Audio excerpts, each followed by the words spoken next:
Borodar, good morning. I'm Councillor Peter Lewis, Chair of the Fire Authority. Welcome everyone to today's executive meeting where we are all attending remotely. All microphones will be muted unless you wish to speak. Please indicate if you wish to speak by using the raised hand function found by clicking the participants icon on your screen. At the appropriate time, I will call out your name and you will need to turn your microphone on. If you have cause to leave the meeting, can you ensure that you have turned your microphone and video off? So we'll now move to the agenda. And first of all, can I welcome Eros Lake and Nick Selwyn of Audit Wales, who are joining us today. Item 1, apologies. I've had 3 apologies, Richard Griffiths, Adrian Tansley and Gethin Williams. Have members got any other apologies they wish to raise? Okay. Item 2, declarations of interest. See no raised hands. So I haven't been advised of any urgent matters. So if we move to item 4, which is the minutes of the last meeting, I'll just go through them page by page for accuracy before I ask proposer and seconder. Page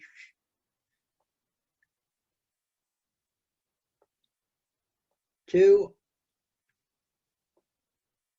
3, 4, 5, 6, 7. So would somebody like to propose them as a true record? Derbyn. Eric Davies, Derbyn. All in favour? Thank you very much. Then move on to item 5, matters arising. Any officers got any matters they wish to raise? No. Now move on to item 6, which is the COVID update, and ask the Chief Officer to deal with this item. Thank you. The office, good day. Thank you, Chair, and good morning, members. I think the COVID update is, as you would expect, in line with the rest of the country. We are seeing a relaxation and a reduction in our activity in respect of COVID. Very much the emergency phase is now being scaled back, and we are moving strongly into the recovery phase. And you'd be pleased to note that we are fully involved as a service in recovery activities through the existing structures. In terms of our assistance to other agencies, we are still providing very low levels of assistance to the Wales Ambulance Service Trust in the form of drivers, but that is an extremely low level at the moment. I advised you in previous meetings that we were planning to take part in the vaccination programme to assist with that, but that work has been halted. We're no longer taking any part in the vaccination programme. I suppose of some concern is that we, in common with the rest of society, are still seeing some staff members who are experiencing what's been called long COVID, and we have a number of staff members, a small number, but nevertheless a number of members off, still on sick leave with long COVID, and we will continue to monitor that situation because, again, in common with the rest of the world, it's something that's very new to us, and we don't really understand yet the impact of that in terms of how long we can expect people to be absent, and how long it will take them to fully recover to regain their fitness. And finally, from me, just really on a comment on the way that we're working at the moment. For some time now, for well over a year, we have been working in a completely different way. Staff have been working from home where possible, and there's been minimal activity in any of our buildings other than our fire stations. That is likely to continue in the medium term. We are looking at what the post-COVID future looks like as part of the transition work that we're doing, but it's likely that there won't be a return, certainly won't be a return fully to the pre-pandemic ways of working at all, I would imagine.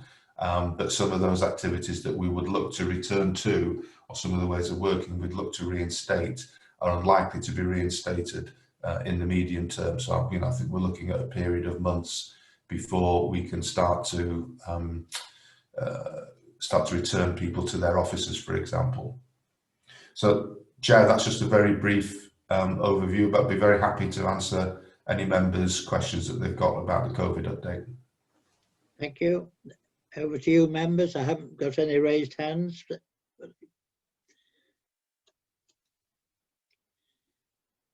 Okay, thank you.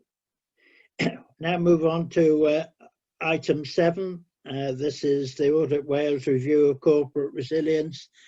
I'm assuming, Sean, you're going to introduce this and then invite Eros and Nick to go through their report. Thank you. Thank you, Chair. Good morning, Chair, and good morning, members.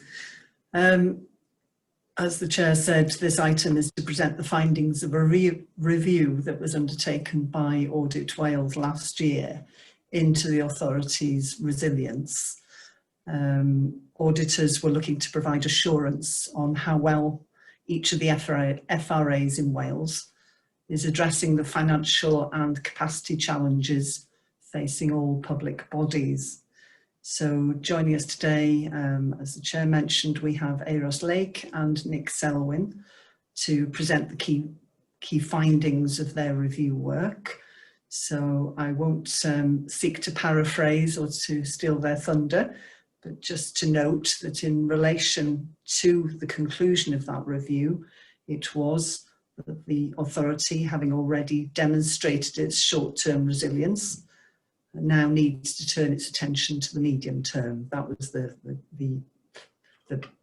key finding, if you like, the conclusion.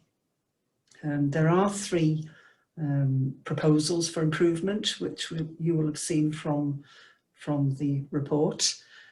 These relate to the effectiveness of the authority's governance arrangements, succession planning within the service, and the location of fire stations.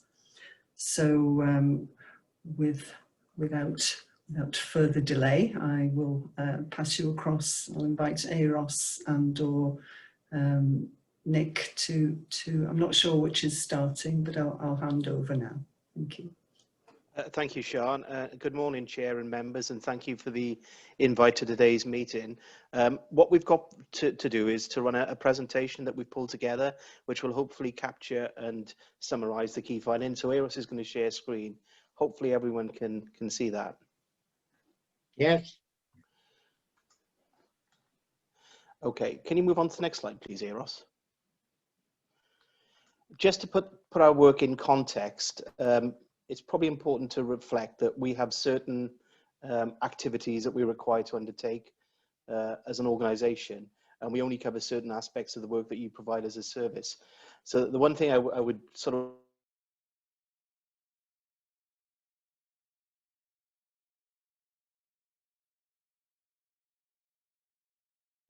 We've lost your sound, Eros. public money is being spent, well managed. Secondly, to how public money is being used to meet people's needs. And then finally, to focus on identifying opportunities to improve how public bodies deliver their services and really making recommendations that can help organisations like the Fire and Rescue Authority to deliver its services more effectively and efficiently. I think the one thing we would say in respect of the last year, it's been very unusual, not just for ourselves and how we've delivered our work, but obviously for you as an organisation. Can you move on to the next slide, please, Eros? And in that respect, Audit Wales changed the focus of its delivery programme to look at ways that we could support the public sector to respond to the impact of the pandemic. So at the start of the pandemic in March of 2020, the Auditor General took the decision to delay our on-site work to give public bodies like yourselves the opportunity to respond as best you could to what was quite a challenging and difficult time. But we also sought to change our work to focus on two things. Firstly, we developed what we called the COVID Learning Project, and this was a way of us identifying and capturing good practice from bodies on the ground through your learning and experience and how you responded to the pandemic, to share that widely across Wales and elsewhere to ensure that the things you were doing well that were novel and really effective and improving your services, others could learn from. So that piece of work allowed us to identify some really good local approaches in North Wales Fire. And on this slide, we've just listed 4 the ones that we felt were really worthy of merit and have reported widely across Wales. Can you move on to the next slide, please, Ross? In addition, we also undertook what we called our COVID Learning Week back in February, March time, and we produced a specific output on the role of the fire and rescue authorities. And we were really grateful for Richard participating in that exercise. And if you're interested in it, there's a video specifically capturing the work of the Fire and Rescue Authority alongside others in Wales, including Richard's contribution, which provides some real information about how you responded to the pandemic and what you've learned from it as an organisation. I'm really grateful for Richard's participation in that and the agreement from North Wales Fire to help us deliver this work. Can you move on, please, Eros? In terms of resilience then, what we've sought to do is identify and give some assurance about how well placed you are as an organisation and how resilient you are in responding to what has been a very challenging 12-month period. And the basis for our work is taken from some research undertaken by the New Zealand and Australian Resilience Organisation. It's a body that's been set up in Australasia to support public bodies to respond to crises and disasters as they occur. A lot of their work emanates from the Christchurch earthquake about 10 years ago. And they've identified what they consider to be the key indicators, the key areas you need to think about in terms of how you respond as an organisation to a crisis. And they're in the sort of outer boxes in this triangle. There's 13 in total. Basically, it boils down to 3 key areas: leadership and culture. Is the organisation planning to respond to an emergency? And does it have the right internal systems and networks in place to be able to do that? Can you move on, please, Eros?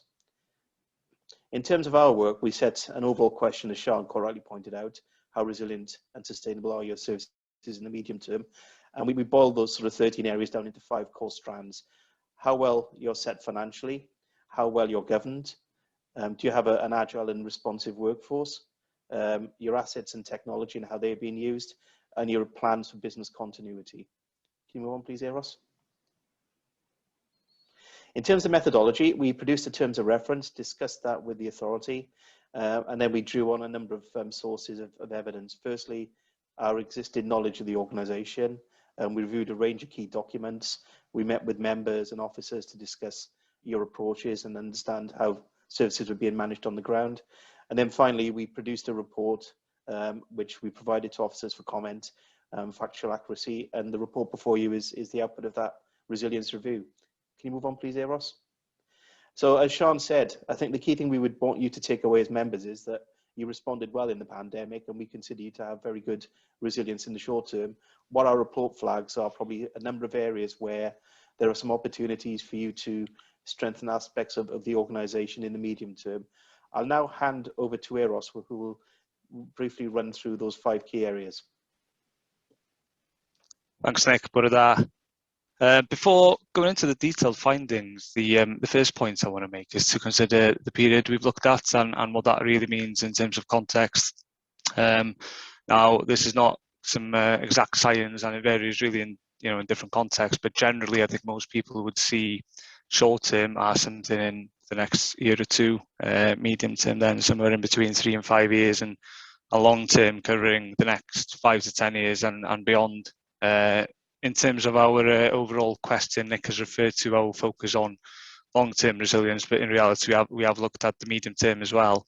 So what does that mean in the context of North Wales Fire and Rescue Service? I guess the purpose of making that point really is to draw out the links with the corporate plan you've got in place. Corporate plan, obviously a 4-year plan, but clearly with a vision and implications going well beyond that defined period as well. There are clear links between our review and some of the objectives within the plan as well, such as making the best use of resources and developing the workforce. So it would be reasonable to consider the findings from our review in the context of the service's ability to meet the corporate objectives. So in terms of resilience then, the first of the 5 elements we covered was looking at your financial position. Exhibit 3 in the report shows that the authority's revenue budget has fallen by 8.4% in real terms over the last 10 years, which is roughly the period when austerity measures were in place. It also shows that the budget in North Wales how it compares with similar authorities according to the Cyfarfod profiles. In terms of our conclusions on your financial position, we highlight the authority's good track record of managing within budget. As you can see, I think it's Exhibit 2 in the report. We also highlight the reserve levels, which have remained fairly stable in recent years and have started rebuilding more recently, and are around 9% of the annual expenditure here in North Wales. The medium-term financial strategy that we reviewed, it reflects a good understanding of the operating environment and identifies a number of risks, some of which are common to all public bodies, to be fair, including the uncertainties around funding now as a result of the economic impact of the pandemic. We also highlight the need for regular scrutiny of the financial strategy to ensure that it continues to reflect and address those ongoing risks. One of the difficulties highlighted in the strategy is around managing demand-led pressures. The report highlights the need to develop budgeting and financial skills of officers more widely to help address that point. In terms of governance then, our overall conclusion emphasises that you've got an appropriate governance framework and a structure in place. Within that framework then, there is an opportunity through regular challenge and scrutiny for members to play a more central role in addressing the risks facing the service. Clearly, governance has looked very different to how it normally would over the last year or so. Looking back over the past 12 months, the report sets out how the scheme of delegation has worked well, how that has enabled officers within the service to make dynamic decisions and to respond effectively to the challenges around the pandemic. But the last 12 months have also highlighted the pressure on senior officers. So at the senior officer level, then there is scope to devolve decision making within the service, and officers that we interviewed as part of our fieldwork were well aware of that issue, both in terms of the benefits it would bring by improving efficiency and reducing pressures, but also in terms of the challenges around doing so, by things like empowering individuals to make decisions, and really addressing that point can help the authority to be more agile and flexible and dynamic, which is ultimately going to help in terms of your resilience. Going on to the workforce then, and firstly to look back at the past year. The pandemic has clearly shown how the culture and the can-do attitudes of officers within the service have helped to overcome significant challenges. We use the term kind of well-drilled here, and that there's quite a bit more about that in terms of business continuity arrangements, which I'll touch on later. I think mobilising a well-drilled workforce, you can probably say that about any events that you respond to as a service, but we're really kind of looking back at the past year, how everyone has pulled together corporately as well to pitch in is clearly a strength. And in terms of the workforce, obviously officers have clearly gone above and beyond over the last year in responding to the challenges of the pandemic. And in terms of our fieldwork, internal communication and the way in which the authority supported staff through formal and informal initiatives, they come out as clear strengths and things that have clearly helped to maintain staff well-being. The main risk in terms of the workforce, which is a more general point, I'd say not limited to the past 12 months, is a risk in terms of workforce planning and succession planning more specifically. We recognise a challenge for the organisation in this regard, but we feel there's probably some scope to build on what the service is already doing in terms of succession planning, the Future Leaders Programme, and just by expanding the experiences that officers receive, so that there's a plan B and a plan C in place when people leave, and the people who need to step up have some experience of those roles. In terms of assets then, we find that the authority's got good examples of integration and co-location, and that the authority has good arrangements in place to maintain assets strategically. And over the past year, we also highlight that obviously the use of technology has clearly been essential to support new ways of working. The conclusion we come to here is that there are questions really that the authority needs to ask itself to provide assurance that the ownership of assets really reflect what you need to be able to provide the best possible service across the region. On a more general point, I guess that the world is a very different place now to what it was a year ago or just over a year by now. And as a result, obviously the potential use of assets can also be different. So it's a good opportunity in that sense to ask these questions. They can be difficult questions to ask and probably even harder to answer. But from a resilience point of view, it's important that you do so before circumstances dictate that you have to. In terms of business continuity, our fifth element that we looked at, the report identifies a number of strengths in terms of business continuity. You've got a number of plans in place to ensure business continuity, as well as arrangements to ensure that officers are familiar with those plans. It's also very encouraging to see that there are steps and arrangements in place to learn from experiences of the pandemic and to feed those experiences into business continuity plans for the future. In this section of the report, we also highlight some examples of how the authority's done things differently over the past year. Nick mentioned our COVID learning project is something that we highlighted there as well. And one of those is to kind of support community resilience as well, things like finding new ways of providing safe and well advice to people and providing people with information to help them to help themselves. So overall, we feel business continuity is an area of strength for the authority. The report covers 3 proposals for improvements, as Sian mentioned in her introduction. I'll hand back to Nick to go through these quickly and to summarise and conclude our presentation before we take any questions. Nick. Thanks, Eros. So just to recap, we've made 3 recommendations in terms of how we feel as an organisation you could improve your resilience. One is really around the governance arrangements and to evaluate and take the good things that you learned through the pandemic and how you delivered your governance services to ensure you build on those and use them to strengthen how you make decisions going forward, particularly the streamlined approach, the online meetings, those sort of things. Second one is really around the workforce, and we felt that your high potential candidates program was a really good way of you identifying the future leaders and the future managers of the organisation, and that's something to really think about building on to strengthen and address some of the workforce issues that we've picked up. And thirdly, really around the asset base and to think about how you use your stations to provide the services you need to provide. That's not suggesting you should be closing stations or opening new stations. It's very much pitched around understanding what demand's going to look like in the future, based on your experience and learning from the pandemic, and trying to match best how you deliver those services with what you have as an asset base. Before, as Eros quite rightly pointed out, some of the decisions are forced on you as a result of changes in public funding. Can you move on, please, Eros? So in conclusion, I think what we would say is that overall, we felt the authority responded really well in the pandemic, and we think you've got good short-term resilience, your systems work, your finances operated effectively, decisions were made, staff responded really positively. We recognise there are some challenges ahead in the medium to longer term. I don't think these are things that you're not aware of as an organisation, but probably and helpfully contextualising them in this way allows you to think about how you can respond going forward.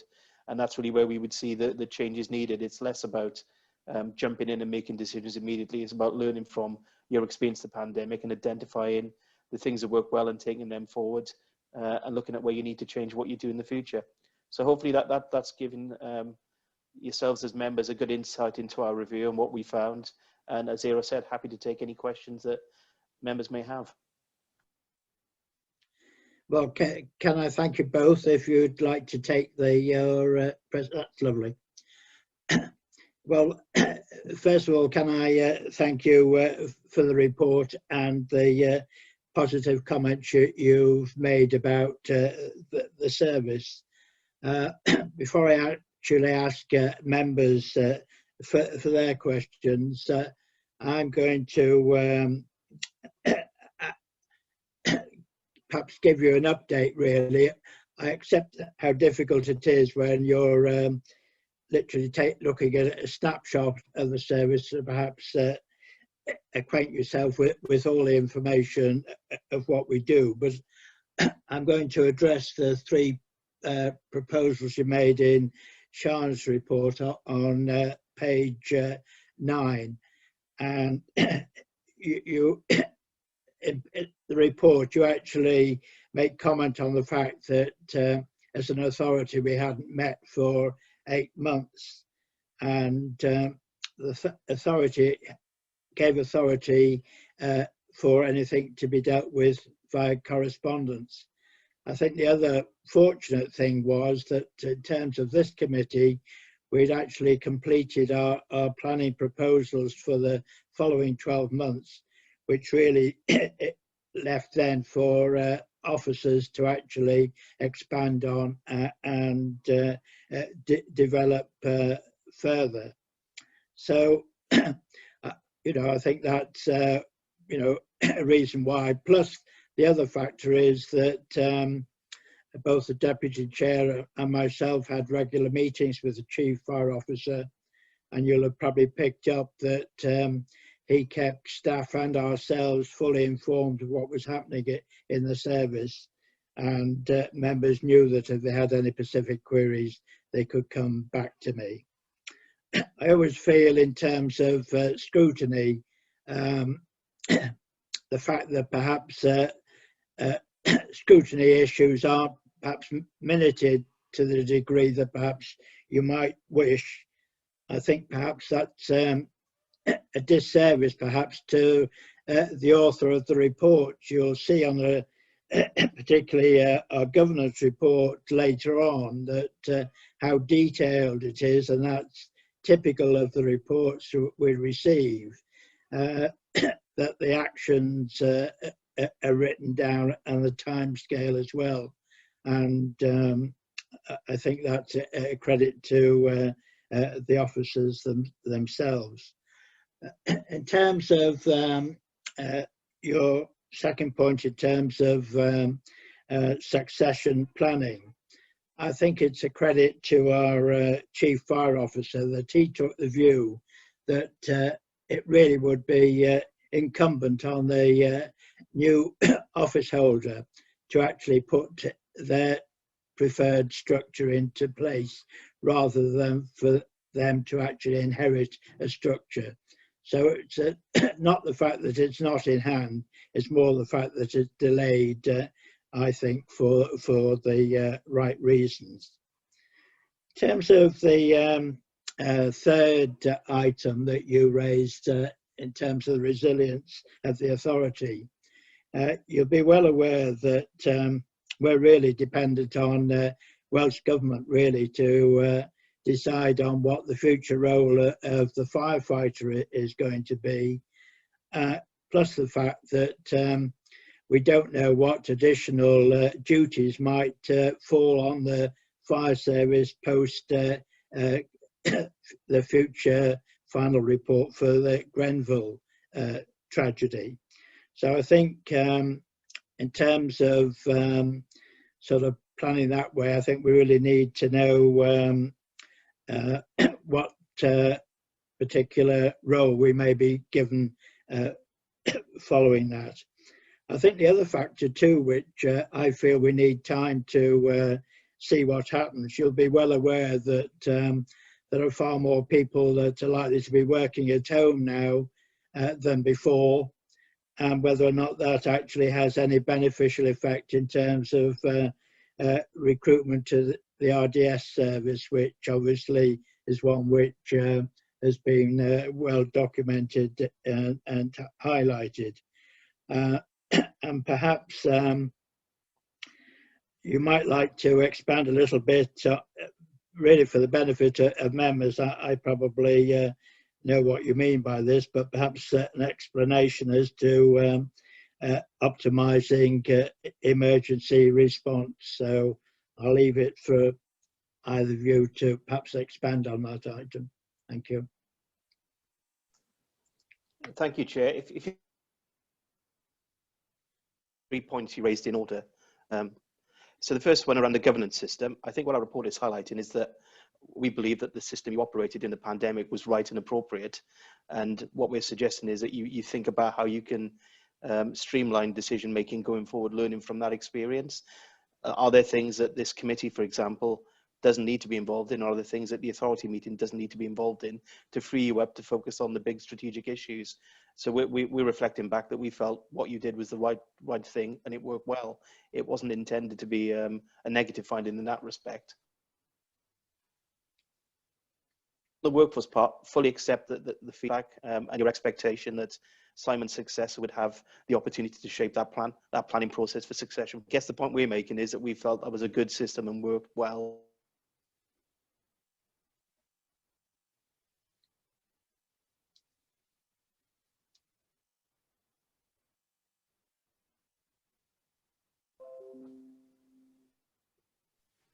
And the final point on I guess there's two things. One is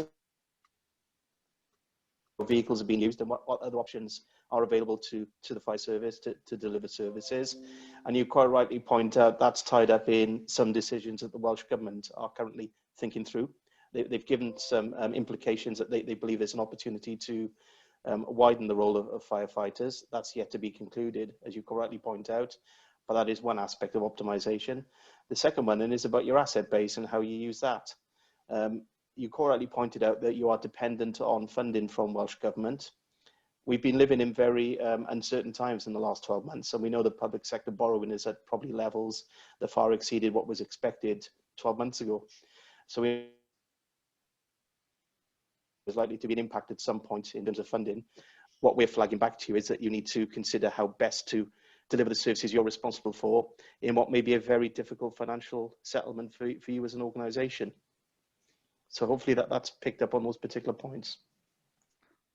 Can I just add to that, Nick? You might have covered this briefly, so I think your connection dropped for a second. It's just around the timescales that these proposals cover as well. There's no particular timescales attached to them. It's obviously this is with regard to the point you mentioned around the implications for Welsh Government decisions around the role of firefighters, which has a knock-on effect on the workforce, as well as the point around assets as well, and what you need to optimise services. It's as and when that you feel that you can make those decisions, particularly around the workforce, that are the things that you should take into consideration going forward.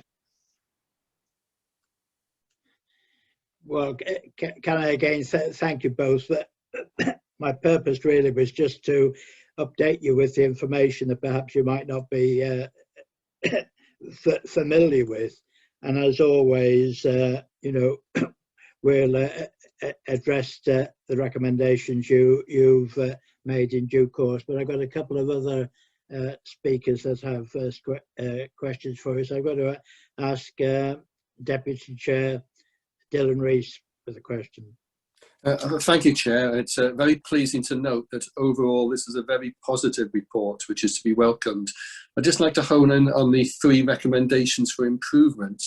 And just to ask Nick and Avos, are these recommendations unique for us as a North Wales Fire and Rescue Authority, or bearing in mind that you have reviewed 2 other FRAs, are there similar threads in the recommendations for the other 2 reviews that you've carried out? Thank you.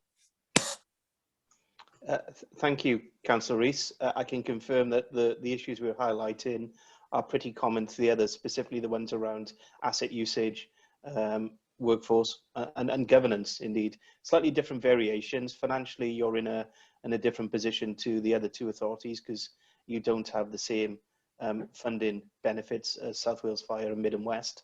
But certainly, the broad themes that we've picked out are very common to the other FRAs in Wales, and I would imagine common to others across the UK. Thank you. So the recommendations, therefore, are quite generic.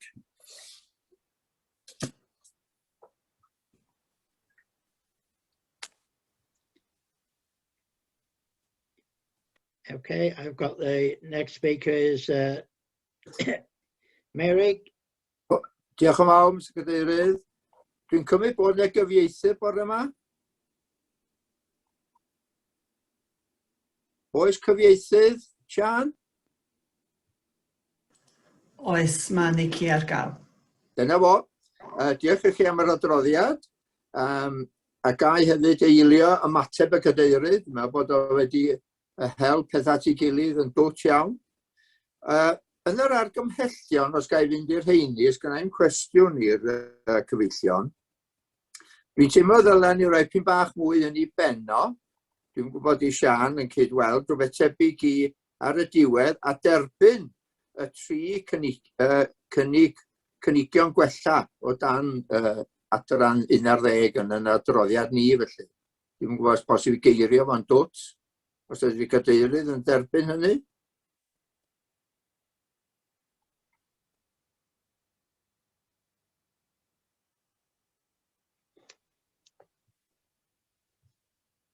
In what way, Mary? Ia, bod ni, chwbl mae'r adroddiad yn dweud, ydy gofyn i'r aelodau nodi canfyddiadau'r adroddiad, ddim i derbyn nhw.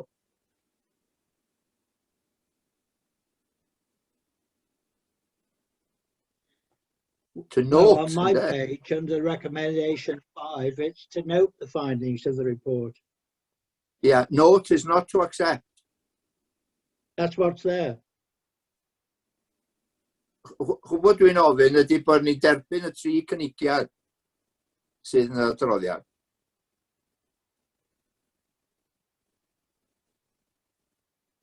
Be mae'r swyddogion yn feddwl?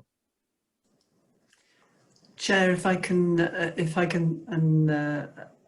I'm interpreting Councillor Davis's proposal as being that not only to note the findings of the review report, but also to accept the 3 proposals for improvement contained within it. Am I correct?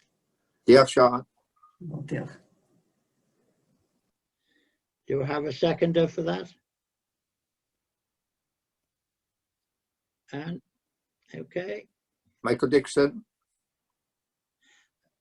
I haven't got anybody else with questions for either Nick or Iris. So can I thank you both for the presentation again this morning, and hopefully we'll see you face to face when the next audit is due. So can I ask members then, the recommendation's been amended to note and accept the findings of the report. Are you all in favour? Okay, thank you.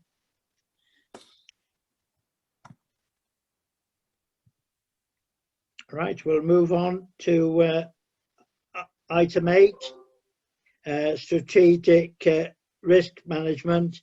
I think, Sean, you're taking this one too. I am, Chair, thank you. As members are aware, this is a routine report. We give a regular overview to members of the strategic risks facing the authority. And as a reminder, as you'll see in paragraph 5, this is defined as an event that, should it occur, would impact on the authority's planned outcomes and or the delivery of its core functions.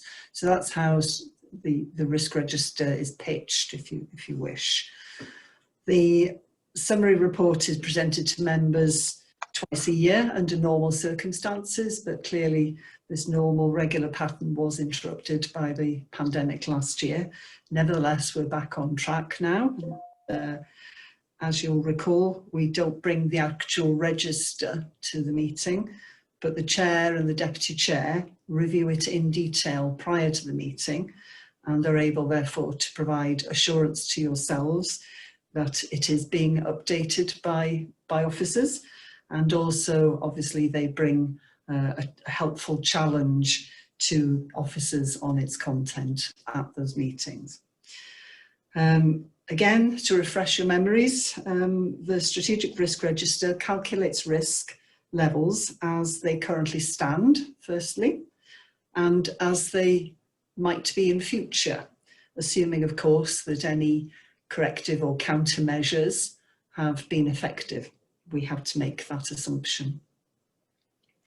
The calculation that we make is based on the combination of two things, namely an evaluation of the likelihood that something might happen.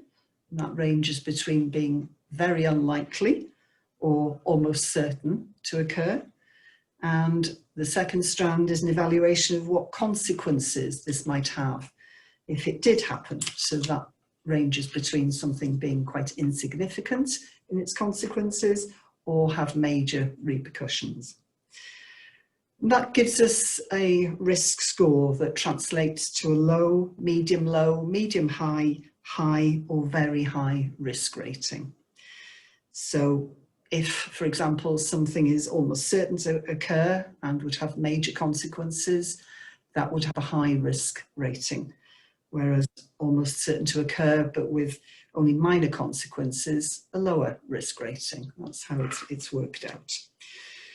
So we go through that process to get the risk ratings for the present state. And as I said, we do the same calculation for the current state, assuming countermeasures have been effective. So if I could refer you to Appendix 2 of your report, you'll see a summary of the risks according to the current risk rating and an indication of how they could look in future.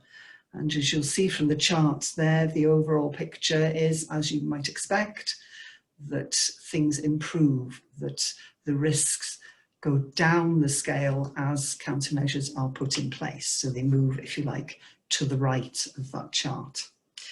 I won't detail all the risks contained in the report, but I think it is worth expanding a bit on the information against the very high risk rated items for the authority.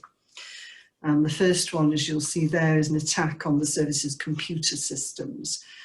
You'll recall, no doubt, that this has been very high on the risk rating for some time. And unfortunately, the risk of cyber attack remains, and our reliance on computers inevitably increases the risk score. We do work hard. An awful time is invested in staying ahead of would-be attackers, using a range of measures such as ICT health checks, cybersecurity software, staff awareness, constant vigilance, and our IT staff themselves spend a lot of time ensuring that our systems, through various different means, are as secure as they can be. And in the extreme, we have something alarmingly termed disaster recovery, because nevertheless, as you will know from your own county councils and indeed from your home computer systems, this is a constant threat, if you like, from externally. We can't just rest on our laurels ever. We have to be constantly on our guard. And as we continue to rely on computers to run the service, then that has to remain on the very high risk rating. The second on the rating at the moment is about keeping our heads above water, metaphorically speaking, in the face of something like a pandemic, and how badly the authority could potentially be affected if recruiting and training new staff wasn't possible, if we were depleted in some way, or that the authorities simply couldn't function. Even if we manage to reduce the likelihood, as we've seen recently, the likelihood of things happening, COVID security measures can reduce the likelihood of us finding ourselves in that situation, but the impact of failing would still be very serious indeed for the authority, and hence it does put it in that very high risk rating. And third, associated risk in a way, it's not identical, which is the impact of losing key staff suddenly. And by that I mean staff with specialist knowledge or specialist experience. We are a small organisation, and quite specialist in areas, and at times rely on a few people with quite specialist knowledge and experience to keep things running. And replacing them, if they were to leave or not be available, would be a simple matter of just taking somebody else on. So we have to address this risk through trying to manage it down through different means, such as simplifying some of our processes so that inherent knowledge and experience is less critical, and by codifying some of our processes. But obviously that runs the risk of increasing the computerization of systems, which then feeds into a different risk. It transfers it slightly into that area. So again, this is something that remains on the very high risk level. So that's in summary of the very high risk entries on the register. As I said, with planned countermeasures, we have to make the assumption that those risk levels will drop. But in all honesty, we know that no sooner have we managed to close off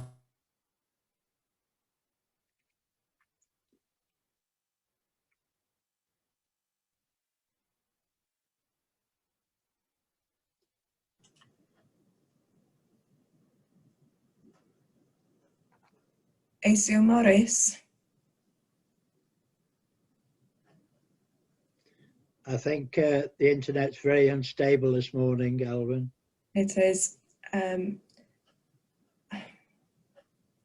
wondering if ACO Morris could turn off her video to see if that helps, but it doesn't look as if she can hear me.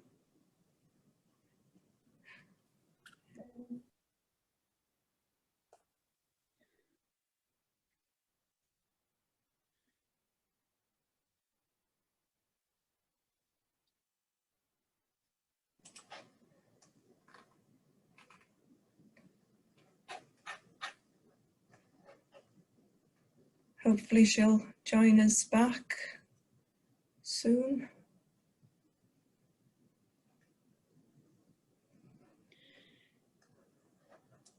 You're on mute, Sean. Oh. Yeah, apologies, Chair. I dropped out completely then. I don't know if was that just myself. I completely lost connection for a brief while. Did everybody else continue, or was everybody else affected? We're aware of the internet being unstable this morning. You carry on. I'm not sure at what point. I was just saying, Chair, that rather than go through the other risks in the appendix, that perhaps if members have any particular questions about something that's not particularly clear, I'm happy to take questions on that. I assume, Chair, that you heard my review of the high risk.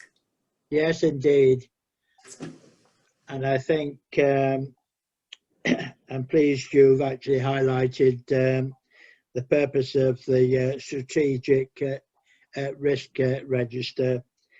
And I can confirm that the Deputy Chair and myself actually did review this prior to it coming to the Executive. So I've got a couple of raised hands. So first one is Roger Parry, your question. Roger? Thank you, Chair. I was just wondering in respect of climate change, is that a significant risk to the fire service or not? It's one that could potentially affect our operations in terms of, as you're aware, a lot of our activity is weather dependent, climate dependent. We need access through roads and so on. So there's the potential. And as you're aware, in our corporate plan, we are moving towards developing that environmental strategy. So therefore the actions, the countermeasures, if you like, will be caught up in some of that work over the next few months and years. Thank you. Thank you. Thank you, Chair. Thank you, Sean. Thank you. Mary? Diolch yn fawr unwaith eto, Mr Cadeirydd. Wel, ga I ddiolch I Siân am yr adroddiad, cynhwysfawr yna, ac dwi am gynnig bod ni'n derbyn yr argymhellion, Mr Cadeirydd. Thank you, Merrick. Do you have somebody second it? We note the report. Okay. All in favour? Thank you. Now move on to, thank you, Sean. Move on to item 9, annual governance statement, and Helen's going to take this item. Thank you, Chair, and good morning, members. The purpose of this report is to present the annual governance statement, and that relates to the period 2020-21. I'd like to start with a very brief background. As part of the production of the annual accounts, the authority is required to prepare what is known as an annual governance statement also. This document provides an overview of the governance arrangements in place, and we've spoken about those at length today, and also provides assurance that they're operating as intended. So it's that opportunity once a year to look backwards and say, what are our governance arrangements like, and then also to look forward. The document that's in the pack today is normally presented to the Fire Authority in June of each year, and that meets the final accounts reporting timetable. We've taken the opportunity of revising the timetable to enable yourselves as members of the executive panel to receive the statement ahead of the submission to our external auditors. And as part of the audit, it's not formally audited, but the Audit Wales will look through it and ensure that it's consistent with its own knowledge of the authority. The context of the statement is that the authority has overall responsibility for ensuring that the governance arrangements are in place, and we are required to demonstrate that we operate in accordance with the relevant laws and regulations, that public money is safeguarded and properly accounted for, and that resources are used appropriately to achieve the agreed priorities, and in a manner which delivers economy, efficiency and effectiveness. You have hopefully noted the positive comments already made by Audit Wales in the previous presentation and confirmation that our governance framework is appropriate.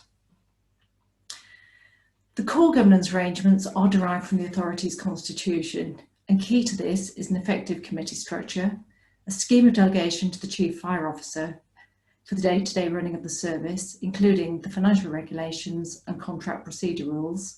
And other arrangements are in place which include the Planning Working Group, a Standards Committee, the Officer-led Executive Group and effective internal audit arrangements. So a very broad set of arrangements. And what they do is they provide the bones of the governance structure which members can rely upon.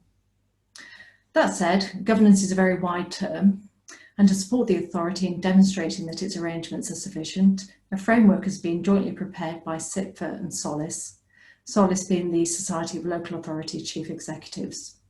And what the framework provides are 7 areas of governance against which we need to review our arrangements. So in very brief terms, the first area relates to transparency and accountability, making sure that not only are we doing the right thing, but we're being held accountable and we're doing it in a transparent, open manner.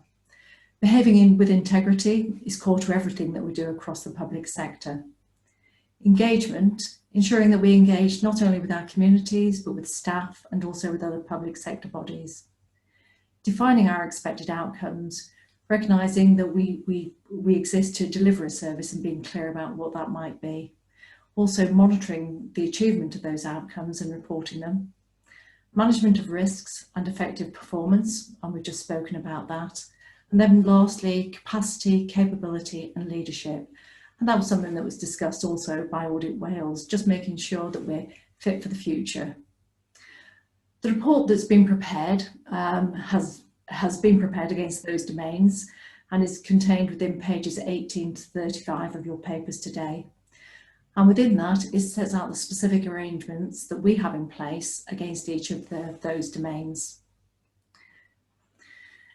Members will also appreciate the complexity of these arrangements that range from internal matters relating to our staff, our connectivity and relationships with public sector bodies, and also the third sector in North Wales, and lastly, how we engage with our communities.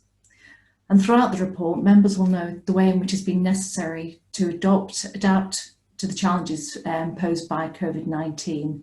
And again, we've discussed those at length this morning. Notably for us, the principles of transparency and accountability were maintained as we moved to virtual meetings, and our business continuity plans were found to be effective, and we maintained our operational responses throughout the pandemic. We also fully supported the North Wales response through our membership of the Strategic Coordinating Group and also as part of our civil contingencies role, providing additional support as appropriate. And again, we've spoken today as part of the Chief's update in relation to supporting ambulance driving for Welsh Ambulance Trust and also the support for the vaccination programme. What I don't propose to do today is to work through the detail of the 7 domains individually, but I would like to highlight to members the forward work programme that we have in place for 2021-22. A key component of any annual governance statement should be a forward look to either enhance or develop the governance arrangements. So I'd like to just briefly talk about each of those areas. First and foremost, it's a review of the standing financial instructions, and that very much is the financial governance framework that we work to. A full review of the financial regulations will be undertaken, and that should provide assurance that they're suitably comprehensive and reflect the actual day-to-day controls that we have in place. The second area of action for us is continuing with our cybersecurity work, working towards Cyber Essentials Plus.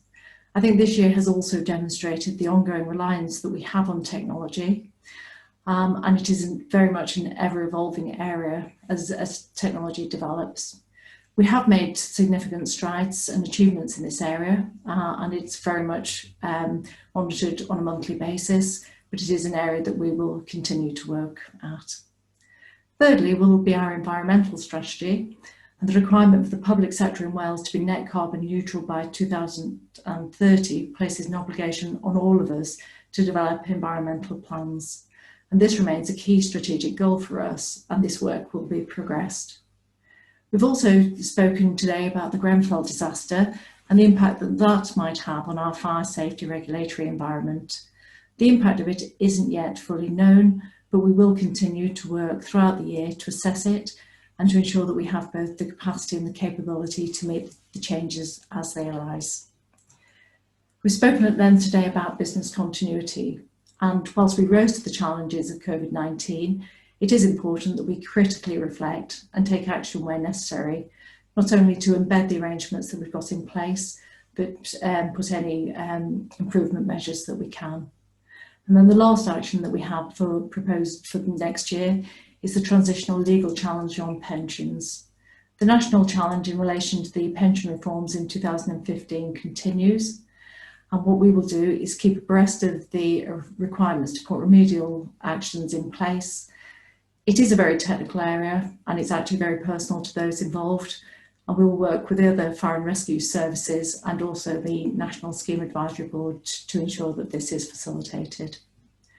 I'm happy to take any questions that members may have in relation to the annual governance statement. Thank you, Helen. And as I said at the outset, and I'm sure members will have noticed that the report itself is extremely detailed, and the information there, as I said under item 7, that the actions are listed and the timescale as well. So before I ask somebody to actually move the report, any questions?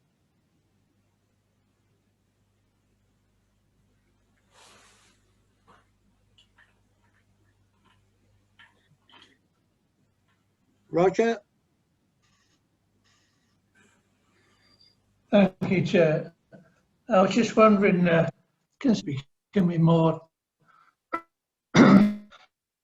diversify the initiatives besides putting fires out in the future? I'm awfully sorry, I didn't catch that. I think your connection is a little bit poor. Okay. The fire service, I believe, in the near future or in the long-term future, the it will have to, or possibly, diversified. Will that have a burden on the budget? Diversification, will it have a burden on the budget? Thank you. If I could just repeat that back to you, because I think you were dropping out. So effectively, the query is if we do diversify, broaden the role, the impact that would have on the budget. I think that probably links back to the discussions that we've had on the medium-term financial plan. And I think as to provide assurance whenever we do our budget planning, that is something that we do that forward look. We just ensure that we understand exactly what the demands are going to be on us within the planning period. We're not always able to capture those, but where there are uncertainties, we identify what the uncertainties are and indeed the risks. So I think by way of an assurance, future developments is something that we absolutely do consider. But yes, invariably it does increase risk and uncertainty.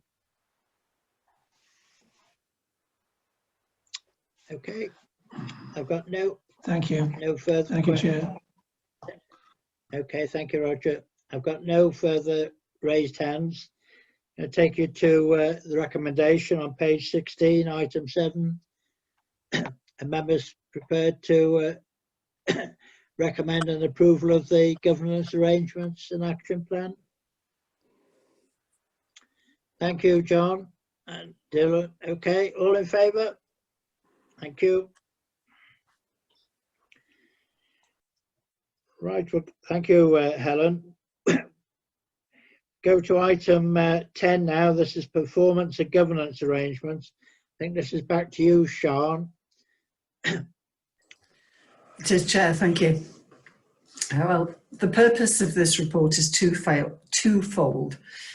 One is to provide an update of the latest situation regarding national arrangements for performance and management of fire and rescue authorities. And secondly, to propose a way of making sure that the authority continues to comply with existing arrangements or requirements, but with an eye to future changes if and when those changes materialise.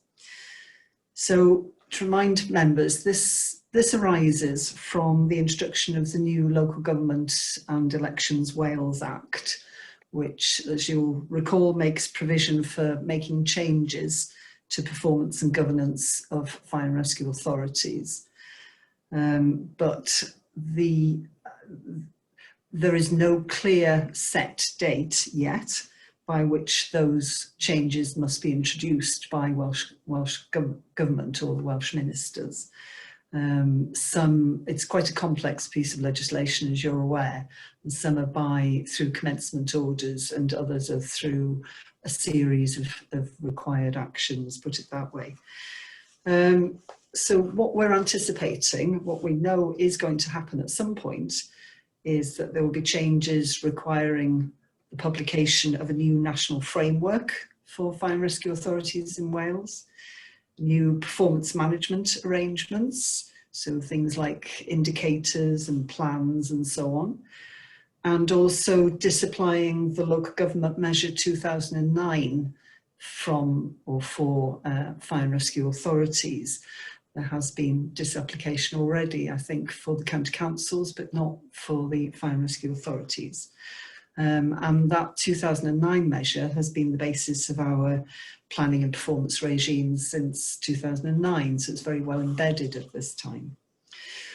What will come afterwards will be a new corporate planning regime, a new national framework, so that will give new or revised or updated priorities for the authority to aim to achieve, and new performance measures by which government can check whether or not, or to what degree, we are progressing towards meeting those government priorities. Alongside that, of course, we've got the Wellbeing of Future Generations Act and the requirements to set objectives in the long term, and other pieces of legislation that require or that influence our planning and performance regime. You'll also be aware, as the executive panel, that for the past few years we've followed the same pattern, which is rooted in the local government measure of annually setting up a planning working group that looks at potential new objectives for the next financial year. That usually starts around about the spring. We then go out to public consultations, summer, autumn, and we talk about budgeting for the December meeting and write up the detailed plans January, February, March to start in the next financial year. But given that we know that legislation is about to change, we're just not quite sure when, and also considering the authority already has a corporate plan in place that was passed by the full authority in March for 2021 to 2024, the objectives are already set out there and the underpinning planned actions are already contained in that. There is quite a lot of sense, I would suggest, in not looking to add at this time to add yet more objectives, because I think the complexity of doing that would probably not good timing. I think by the time the national framework has been published, the next iteration of that, and that we have a clearer view of the performance regime and performance and planning regime that will come in, then this report recommends that we wait until we get that clarity. We'll be much better placed to develop something once that clarity has been forthcoming, should we say. Once that statutory landscape is clearer. So the recommendation, Chair, is as set out in paragraph 6 of the report, that in anticipation of the changes, that the authority focuses for the time being on the long-term objectives and shorter-term plans that it already has in place and that it already has published in its 21 to 24 corporate plan. That, I think, putting it as succinctly as I can, Chair, but it is quite a complex legal situation at the moment. But those are the recommendations. Thank you. Thank you, Sean. I'm sure members have read your report and digested it. Any questions, members?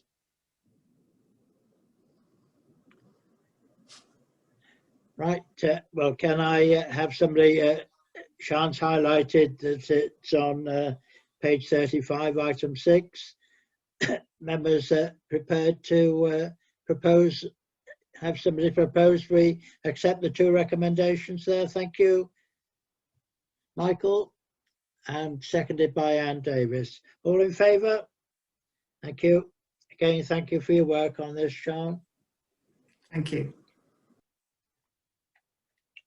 Right, we'll have a verbal report now on the Emergency Service Mobile Communications Programme. So it's over to you, Richard. Diolch yn fawr, Mr Cadeirydd. Thank you very much, Chair. Good morning, members. This is a verbal update on the Emergency Services Mobile Communication Programme, ESMCP, which is delivering mission-critical communication system known as the Emergency Services Network for the emergency services across Great Britain, replacing the existing airwave system. It's a very complex technical programme with a large number of stakeholders, cutting across a number of government departments and devolved administrations, which has been running since 2012 and has endured severe delays. In fact, the airwave system was meant to be shut down in 2019, following all Wales going on to the new system in 2018. However, this hasn't happened. The current position is that the programme has produced a full business case, which will progress through governance over the next couple of months, culminating in a review at the Central Government's Major Projects Review Group in mid-July 2021. The programme considered a number of options and has concluded that the incremental delivery of the emergency service network is the preferred option. And that will go along, meaning that there will be certain areas of the of Great Britain will move on to the new system, while other areas are still on the old airwave system. And it's expected to take 5 years, with the airwave shutdown date of 2026 now being the target. What should the new system give us? It should match and improve Airwave's critical voice functionality, but at a lower cost. It should provide significant additional data functionality than Airwave, and that's particularly relevant for fire and rescue services. It means that we'll be able to send up-to-date risk information, up-to-date plans directly to incidents to allow incident commanders to make better informed decisions, which ultimately improves firefighter safety. And also, the new system will deliver benefits for the general public, particularly around mobile phone coverage, because the new network is going to be based on the commercial EE network, and there is work going on across the UK to ensure that there is full mobile coverage in all places. I represent the North Wales Fire and Rescue Service and the authority on the All Wales ESN strategy group, and we've identified some risks for Wales and some significant risks for North Wales. Those being the delivery of a resilient mobile phone coverage. As you're aware, there will be several areas in North Wales where currently mobile phone coverage is poor. What the programme is doing is identifying those areas and then working with the supplier to have new masts put up to ensure that there is coverage across the region. Another risk is resourcing to the resources required to deliver the programme. With every single control room, emergency service control room in Great Britain, every single emergency service needing to have all the hardware all fitted and working correctly is going to mean that potentially getting people to deliver that in North Wales at the right time is going to be a challenge. And then the most significant risk, of course, is the cost, particularly when we're going to be potentially using Airwave and ESN simultaneously. We are working alongside our other colleagues in the emergency services with the Welsh Government, who are the funding sponsored body, and we are also working with them to look at any alternative approaches to funding. Once we get a clearer picture of the budgeting implications and the funding, then I will bring that information to the authority. And that concludes the verbal update, Chair. Thank you, Richard. Just a quick question from me, really. I just wondered how the programme was going in identifying the black spots in North Wales. Obviously, with their own personal phone, you know where they are to some extent, but I just wondered how it was progressing in our region generally. It's been progressing very well in North Wales. There is North Wales Police, WAST and ourselves have had devices which have travelled the road network of North Wales, identifying where it works and where it doesn't work. And that information has been centrally collated by the All Wales ESN strategy group and then passed on to EE, who are working towards increasing that coverage across those areas. Good, thank you for that. Merrick, you've got a question? Diolch yn fawr, Mr Cadeirydd. Wel, gai ddiolch I Richard am yr adroddiad llawn iawn, chwarae teg. Ond ydy'n digwydd bod yn gwybod beth yw adroddiad archwilydd Lloegr i'r llanast yma. Dwi'n cymryd bod yna rhywun yn archwilio y trafferthion di-ri sydd wedi digwydd wrth trio cyflwyno hwn. Ydych chi, mae'n draed moch a dim byd arall. Diolch yn fawr. Sorry, I think I picked it. Is there an audit going on around how the programmes worked? Is that the question, Mr Davis? Clearly, there has been severe delays and there's work ongoing to identify why those delays have happened. There are several issues around it. As I said, it's a very, very complex technical programme. And then we've had other things which have come on. COVID clearly hasn't helped, so the delay has also been increased because of that. But they are looking at nationally of why it's taken so long for this programme to come to fruition, or to even start. You know, one of the big risks being that the airwave system was meant to be finished 3 years ago and is now going to be 8 years older than it initially was meant to be. But be assured that the airwave system is still working. It still provides that critical communications, and it is still secure. But you know, as time goes on, it will start to cause problems potentially, and that's some of the work that we're doing, looking at that and mitigating those risks. Ga I ofyn, Mr Cadeirydd, oes na rywun yn talu am erstyniad i'r cytundeb, yr hen gytundeb sydd gennym ni, o hwnnw'n broblem yn doedd. Chydig o flynyddoedd yn ôl, faint mae'n gostio i ni ddal at yr hen drefn oherwydd hyn, ac wedi rwy'n yn talu ato fo. The Welsh Government fund us and fund the emergency service in Wales for airwave, and currently the belief is that they'll continue to do that while airwave is still running. Okay. Dylan, you've got a question? Thank you, Chair, and thank you for the report from Richard. I think Councillor Mayrick-Davies is quite right to raise concerns about the debacle in the way that this project has been rolled out. I know that there are concerns from the police service about the escalating costs, and I know that Richard said that that the costs would be reduced in terms of the delivery of this new system. I'm just wondering, are we absolutely certain about that, or is it possible that there will be increased budgetary pressures for us because the system is going to cost far more than was originally envisaged? Thank you. Yeah, as I said, the idea around the new system was that it would improve the critical voice functionality at lower cost. Clearly, there is going to be more cost the longer that we keep airwave running. The more that's going to cost, because the devices and etc. will start to fail and what have you. But again, we are working alongside Welsh Government to identify any of those costs. Currently, we believe that the Welsh Government will continue to fund the airwave programme until it comes to its completion in 2026. But there is the risk of when we're running ESN and airwave simultaneously, there's going to be a larger cost. But again, that is work that we're doing in negotiations that are happening with the emergency services in Wales and the Welsh Government. And as I said, when I identify I will get some more information, then I'll bring that information to the authority. Thank you. Roger?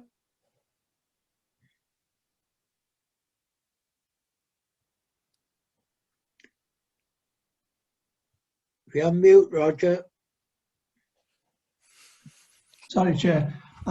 It's not the Welsh Government's actually running this, it's the Home Office that's running this. And the other thing is there's a few countries in Europe, France in particular.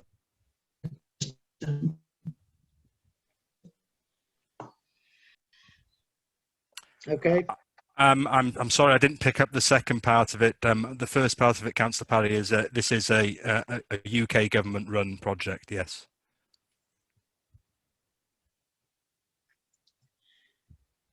Chief, you want to come in? Chair, if I may, it was just really to point out to members that the risk around funding, particularly the funding of the extension of the airwave facility, has been a risk on our horizon for some considerable time. Every year we have the potential risk, at least, that funding could either be reduced or withdrawn from Welsh Government. So I wouldn't want members to come to the conclusion that somehow we're advising them of a brand new risk. This is something that's always been of concern to us, and to be fair, Welsh Government has, up to this point, always funded that cost pressure for us. I guess linking back to the discussion that we had with Nick Selwyn and Aros Lake, it's impossible to predict what kind of financial pressures might be on Welsh Government and local authorities in the future, and whether or not that funding continues, I think is going to remain a real risk to the authority, particularly, as Richard's already pointed out, in that inevitable period when we'll be dual running both systems. Those costs are going to be significant, and I think from a sort of a longer term perspective, speaking as somebody who is about to leave some of these problems behind, the time that this has taken has been just totally unacceptable. The technology has, these technologies go in cycles. And my biggest concern is that before we even get this new system up and running, then there will be ideas and plans being put in place at national level for the next generation to come after that, so that we'll almost be in a perpetual cycle of having to prepare for the replacement radio and data system. So one of the things that I think we ought to be hopeful about, or certainly look forward to, would be a period of stability once this thing is finally with us. So the point that has been made, and I think it was Councillor Rees who made it, the time scale, something that started in 2012 and still isn't implemented in 2021, that's something that really does raise serious questions about it, doesn't it? Thank you, Chief. Marion, you've got a question?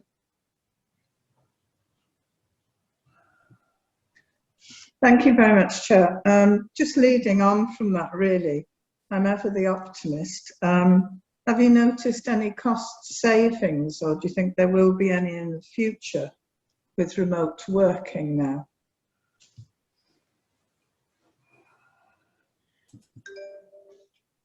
Richard?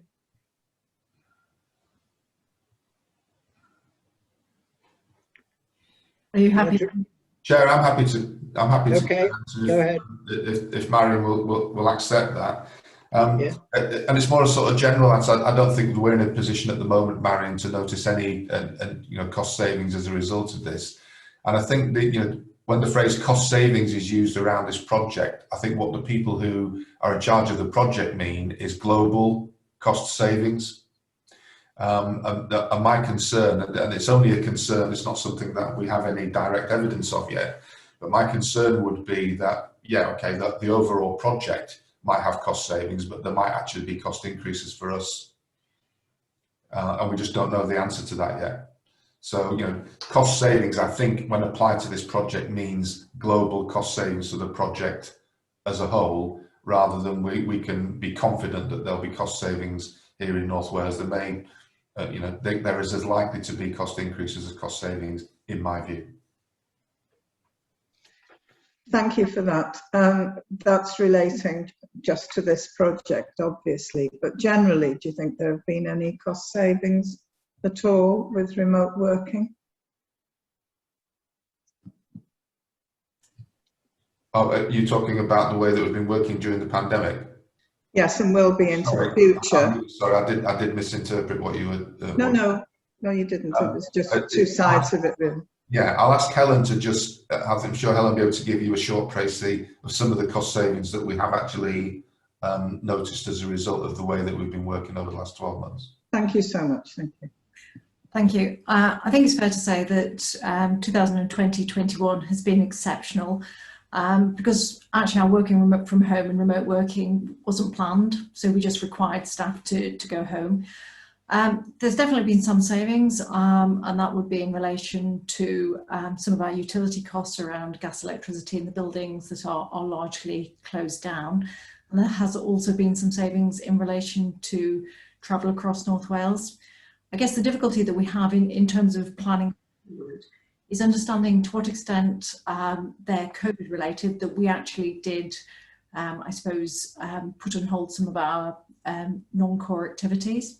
So we're currently operating a transition cell, and that transition cell is looking to the future, and part of that will be about saying how can we work from home safely, how can we perhaps get a blended approach. So I think it's probably too early to say with any certainty whether there'll be long-term cost savings and what they are. But I think it's fair to say that actually that new model will definitely reapportion some of those costs. The important thing in relation to our buildings is that largely some of those costs are fixed. So things like the non-domestic rates, they're a fixed cost, whether we've got 10% of our workforce in or 100% of our workforce. So it's really understanding which of those are fixed costs we have to meet in any event and which of them are variable costs. So it's very much work in progress at this point, and too early to assess with any certainty, I'm afraid. Thank you, Helen. Thank you for that joint response. Thank you, Richard. I'll now move on to item 12, and this is the new local authority regulations. And Gareth, you're going to take this item, please. Thank you, Cadeirydd. Bore aelodau. Morning, members. So many members may well have seen disturbing reports in the press recently about an inability to continue electronic meetings. That is in England only, I will assure you. I will say that right at the outset because I know people may well be concerned about it. In April of last year, the tail end of April last year, Welsh Government, in consultation with the Monitoring Officers Group for Wales, prepared a set of regulations allowing us to have remote meetings like this, and in discussion with us, agreed that it would be very sensible and progressive if those regulations were to be included within the Local Government and Wales and Elections Act Wales, which they were. And so what has happened is the emergency legislation expired at the end of April, and those provisions relating to remote meetings that were in the Act came into effect at the beginning of May. So we're now operating on the new permanent legislation. The provisions are there, therefore, so we can carry on holding remote meetings. There are the provisions apply both to principal councils and to fire authorities. There are slight differences, and this goes back to the point that Sian was making, ACO Morris was making earlier when she was saying how complex the legislation is. County councils must publish a scheme and must live broadcast. Fire authorities have the ability to hold remote meetings and can live broadcast if they wish. So there are slight differences between what you will experience at your constituent councils and here. However, we can continue to work remotely. ACO Morris, myself, Alwyn and Matt Georgie, who some of you will know as my deputy at Flintshire, who also provides governance advice to the Fire Authority, had a meeting a little while ago where we looked at what changes might need to be made to the Fire Authority's constitution to accommodate the fact that meetings are taking place remotely. So, for example, we have, and so we will be bringing a report to the AGM in June, where for your approval, just to make some of the changes so that your standing orders around how meetings work accommodate the fact that meetings might not be taking place in person. That will put then on a steady basis or onto a proper footing all the arrangements for such meetings. I'm not aware, Chair, whether the Fire Authority has the ability to do what's called hybrid meetings. I don't think it does. So I think it's certainly not within the HQ. So I think for the time being, meetings will remain all virtual. I'm looking to others there for some agreement or confirmation of that. I think Conwy County Council may have the ability to do hybrid meetings. whereby you have some people present in the room and some people remote. But I think that's something that ACO Morris and I would need to explore with them to see whether the technological facility is available there before considering whether that is a step that the Fire Authority would itself want to take. Because of course it's all very well and good saying, yes, we'd like to get back to that. But if the technology isn't there, then there can be some considerable expense to installing the technology to make that available and to make that technically possible. And certainly my own council has gone through that process. And it was quite expensive fitting out the council chamber in a way that would enable people to return. And even then, it doesn't enable everybody to return.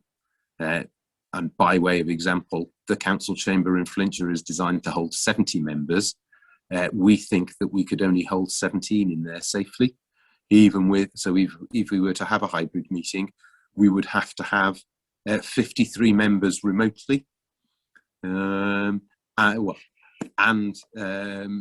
the officers potentially, or we'd have to have slightly more than 53 members remotely in order to enable officers to attend with the chair in the meeting room. So there's a lot of challenges there around that will still remain around actually getting back to physical meetings. But in the interim, we are legal, so to speak, in continuing to hold virtual meetings. I'm happy to take any questions, Chair. Well, thank you for the update, Gareth. You're quite right. Conway are certainly exploring possibility of hybrid meetings, so that's perhaps one that you can work on with Sean. I think also that at this point in time, as the Chief Officer said earlier, it's highly likely that these remote meetings are going to continue probably maybe into next year. And who knows, social distancing, as we know it, may well come off the agenda too. So there's so many ifs and whats may happen. I think at this point in time, we should be grateful that we've got the legislation to continue in the present format. So any questions, members? Mary? Diolch, Mr Cadeirydd. Jyst cwestiwn bach dweud y gwir ynglŷn â cynghorau cymuned, gan bod Gareth wedi sôn bod cynghorau sir yn cael gwneud. A chi'n dweud principal authorities yn unig, neu ydy cynghorau cymuned hefyd?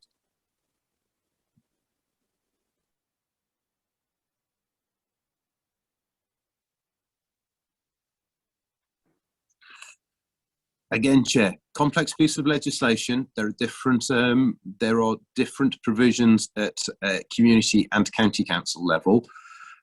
Community councils can, though, continue to hold remote meetings also.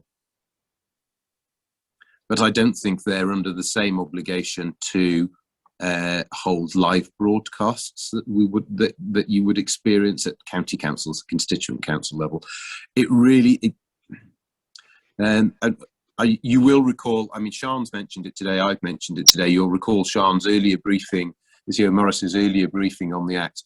It really is a very complex piece of legislation, and virtually every section or every provision within it, you have to look to see which authority is the subject of that provision, and sections next to each other within the same part of the Act will have different application.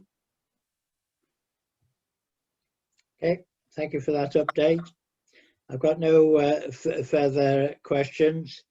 Can I thank all the officers for their presentation today, in spite of the obvious connection problems from time to time. And obviously, as a fire authority, we have the opportunity to thank the Chief Fire Officer for his service. But I would just, on behalf of the executive panel, like to thank him for his guidance and contribution he's made that I'm certainly aware of over the years I've been on the executive panel. So thank you, Chief, for that. So can I thank again all members for your attendance, and we look forward to meeting again at the next meeting, and I'll declare the meeting closed. Bye.